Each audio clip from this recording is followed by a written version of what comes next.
and welcome. I'm James Milan, and I'm here with John Lambert, who is a Republican candidate for Register of Probate. Thanks for coming in to talk to us. Thank you for having me. We're going to get right to reviewing the format for the interview. This will be a live-to-tape interview, and that means no edits once we begin. There was no pre-screening of questions, and answers will be strictly limited to 2 minutes each. We will start with a 1-minute opening statement from the candidate, and after the questions, we will conclude with a 1-minute closing statement. So, Mr. Lambert, you have this opportunity to make a 1-minute opening statement. Well, thank you. Thank you for having me here. My name is John Lambert, as he's just said. I'm running for Register of Probate. This is my second time running. I'm a retired Navy veteran with 20 years of service. I'm a disabled veteran. I'm a widowed father of 3 children. I grew up in Massachusetts, and when I retired from the service, I became involved in politics and ran for Register of Probate in 2000 against John Bonanno. My reason for running is to continue committing to the community as I did while in the service, and again, I would like to have that opportunity to be the Register of Probate for the County of Middlesex. Thank you. And thank you. So we will start right in with the questions now, and the first one will seem a little familiar to you probably in that it builds on what you were just saying. So that is, why are you running for Middlesex Register of Probate, and what prepares you to serve in this capacity? I chose to run for Register of Probate back in 2000. Actually, it was a suggestion from my mother, who used to be the Register of Probate for Middlesex County. She was the first female Republican back in 91 to 96. My preparation, I think, comes from my 20 years of service in the military, having been shop supervisor and in charge of several departments while I was in the Navy through several different commands that I was on. I feel that I fit the bill of being able to handle different departments and being able to control issues, loss of manpower, or creating jobs where they need to be throughout the department of the registry. Okay, thanks very much. How would you describe the role and responsibilities of the Middlesex Register of Probate, and why should Massachusetts care? Why should residents care who is elected to the position? That's almost a tough question. I don't think I've ever quite thought about that one. But I believe that the Register of Probate serves a vital job for the communities. 54 towns in Middlesex County. There's a lot of records that have to be maintained, from divorce, adoptions, trusts, wills, estates, name changes, and divorces. You have to have somebody in there that has the capability of being able to control each department to ensure that all the records that are brought in from the beginning, when they were first started back, in the early late 1600s, up to today, are maintained in a proper place and be available for people to find out information that they need to do. Mm-hmm. And what are the biggest issues facing the Middlesex Probate Court, and what policy priorities would you support to address those issues? Well, I think the biggest issues are change. The technology keeps changing. When my mother, who I have to use to go back, when she was Register of Probate, people were standing on books that were 100 years old to get to records. Today, we need to keep updating the computers. We have to keep the availability of being able to get these records. In the meantime, storing these handwritten papers have to be kept in a proper place and ease of getting to. And hopefully that answered your question. Mm-hmm. Mm-hmm. Mind if I get a drink of water? Not at all. See, I will ask the next question slowly to give you that opportunity. The next one asks whether you could please tell us what you think the current Middlesex Register has been able to accomplish during her tenure, and why should the voters vote for a change in this case? Well, I believe she's a lawyer, and being in there, She has a little more knowledge than I would say that I have, based on being a lawyer.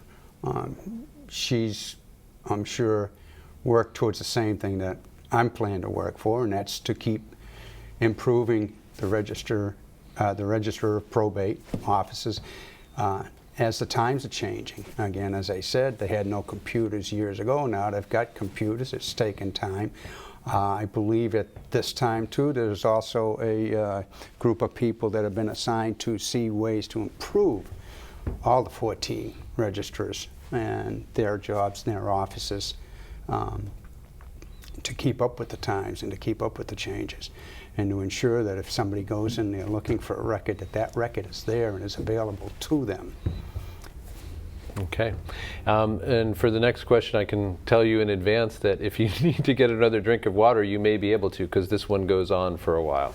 Okay. So let me get to it. And that is, in 2009, John Bonanno, who you mentioned before you'd run against previously, a former Register of Probate for Middlesex County, was imprisoned for stealing over $100,000 in taxpayer money and campaign funds.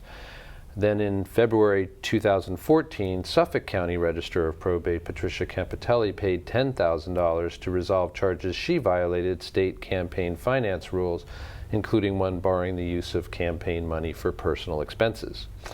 The question is there something inherent in the systems surrounding the Register of Probate that create fertile conditions for illegal behaviors, or are these isolated examples of illegal behavior purely based on individual choices, would you say? I think they're based on individual choices. I don't think there's something out there that just makes them want to do that. I mean, just look at the history. We have 14 Register of Probates, and I can't think of any other issues in the past that have done exactly what these have. So that's not to say it would never happen again, but and it shouldn't. You're there to do a job, and you should be doing your job.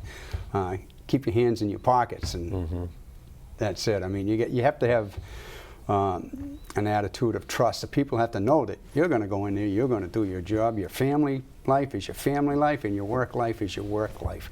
That's how I treated my position in the military. I kept that where it belonged. That's really what I think. I don't think I think they were just flukes.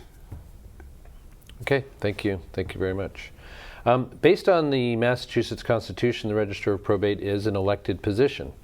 Do you think it should continue to be an elected position? And what are the pros and cons to election versus appointment, say, for a position like this? I think it should maintain, as the Founding Fathers had made it up to be. I mean, it was originally set up to be run by farmers, you know, but of course things have changed, years have changed. But no, I think it should stay as an elected position. Pros and cons, I guess I would say it's just like being in the military. It's nice to have a change every now and then, somebody else in there to run it. Everybody runs things a little differently. I'm not so sure just hiring one person and having them there for the next 20 years is the thing to do. You get a 6-year appointment. There's no retirement out of it, so it's not affecting the budget for the state with retirements and all that, unless you happen to be lucky and get a second or a third. But no, I think it should just continue as it has. It allows opportunities to, I believe, for people to move up further into positions, to run for other offices. And this is a good stepping stone, I believe, for those people, if they choose to do that. Okay, thanks. What is the current state of information technology at the Middlesex office of the Register of Probate? Is it sufficient, efficient, and effective?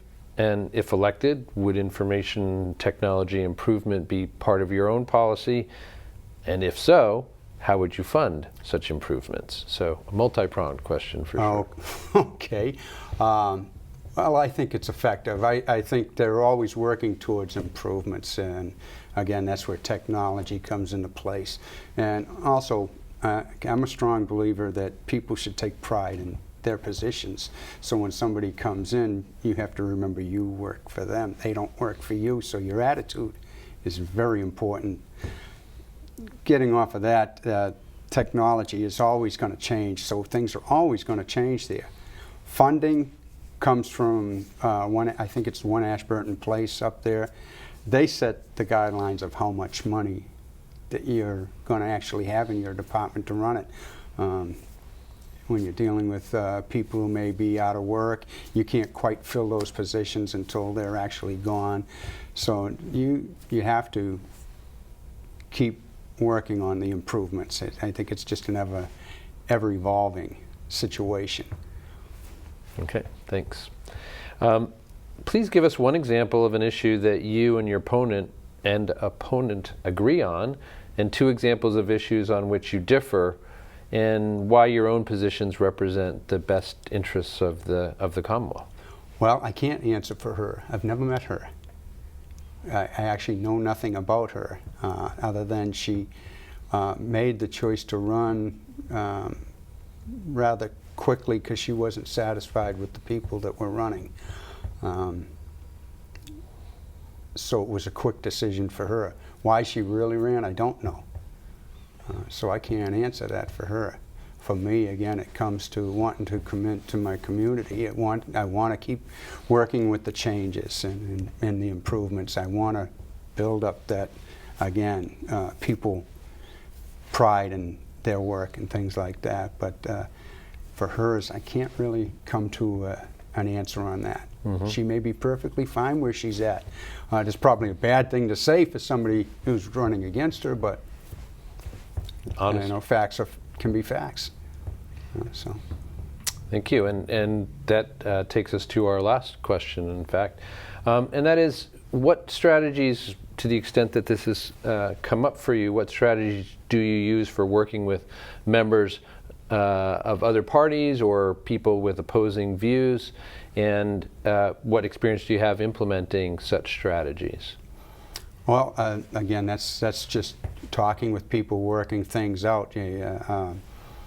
I don't deal much with people from other parties. I don't know too many people from other parties. I just kind of do my thing politically and my involvement, and whether I agree or disagree. But I'm a firm believer in working the solutions out, and I think as parties we can do that. But it has to be a two-party thing, and that's what makes a difference. A single party goes one way, and it's only one way. I'm easygoing when it comes to working with other people, but I can be stern on other things. But politically, I'm very staunch on my beliefs, and so sometimes that can make for issues, I believe. Mm-hmm. But you got to work through them. It's not that hard to do.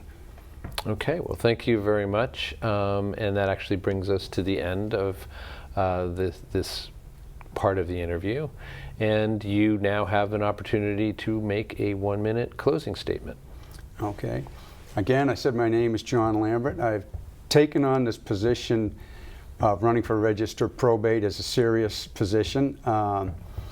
I use my background in the military to be able to do the kind of jobs that need to be done and to work with people in a way I feel needs to be done also. I have that ability to trade positions from one end to another to get people to combine into what needs to be done, and to ensure the records of Middlesex County are kept secured and in the places they need to be.